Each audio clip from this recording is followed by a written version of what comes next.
हिंदुओं को बांटो बांटो बांटो, उनको अपमानित फील करने दो और अपना तुष्टिकरण के वोट।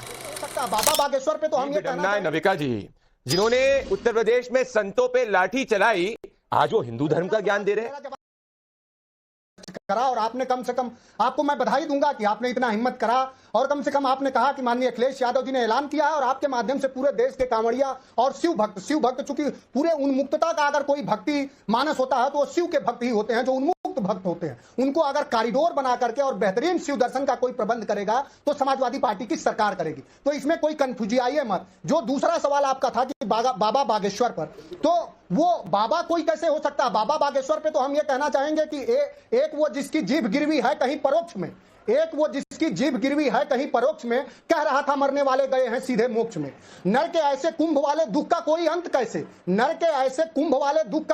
कैसे, और ऐसी भाषा बोलने वाला बताओ संत कैसे? तो जो मरने वाले लोगों को, जो कुंभ के भयावह पीड़ादायी शब्द को मोक्ष बता रहा हो, ऐसे पाखंडी को आप संत कह रही हैं। कम से कम हिंदू धर्म को तो आप भी पालन कर रही हैं। हमारा हिंदू धर्म तो ऐसा है कि पर पीड़ा सम नहीं अधमाई, हमारा धर्म तो ऐसा है कि परहित सरिस धर्म नहीं भाई और पर पीड़ा सम नहीं अधमाई। हम तो दूसरे के पीड़ा को देख के दुखित होते हैं, द्रवित होते हैं। और ऐसा पाखंडी, ऐसा उन्मादी जो कुंभ में मरने वाले जो 90 लोग हैं जिनको अभी बीबीसी लंदन ने दिखाया, उनको ये कहा कि मोक्ष में गए हैं, तो अपने भी स्वयं वहीं पे मोक्ष में चले जाना चाहिए था। फिर क्या यहाँ बिहार में और जो लोग राजनीति करते हो उनको आप संत नहीं कह सकते। हमारा संत समाज ऐसा नहीं था। हमारे संत थे कबीर, हमारे संत थे रविदास, जिन्होंने कहा कि मन चंगा तो कठौती में गंगा, जिन्होंने मानव में, और कबीर ऐसे थे जिन्होंने हिंदू धर्म के भी पाखंड को लताड़ा और मुस्लिम धर्म के भी पाखंड को। और माननीय अखिलेश यादव जी एक बेहद धार्मिक व्यक्ति हैं। उन्होंने तो भगवान शिव का मंदिर बनवाया इटावा में, आपने देखा होगा, श्रद्धेय नेताजी महावीर हनुमान के पुजारी। लेकिन हमारा कोई धर्म ऐसा उन्मादी धर्म नहीं है, धर्म नहीं।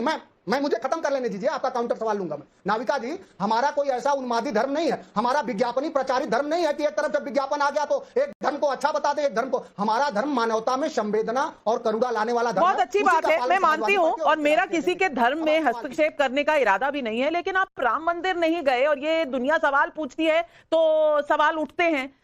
दूसरी बात, आपने बाबा बागेश्वर की बात की और कुंभ में लोगों के मरने की बात की, उनके शब्दों का व्याख्यान किया। मैं ये सवाल उनसे खुद पूछ चुकी हूं और उन्होंने अफसोस जताया कि जो उन्होंने कहा वो नहीं कहना चाहिए था।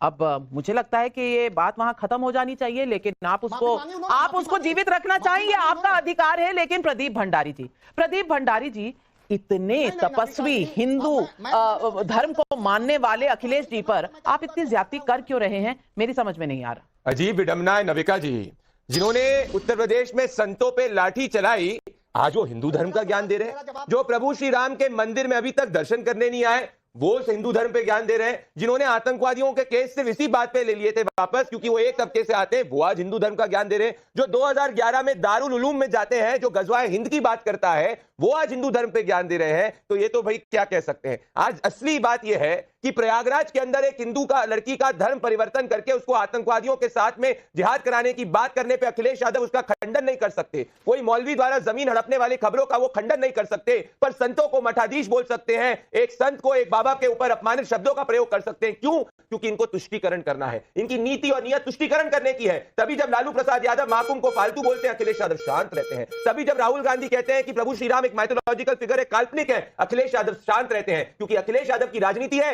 हिंदुओं को बांटो बांटो बांटो, उनको अपमानित फील करने दो और अपना तुष्टीकरण के वोट को एकजुट करो।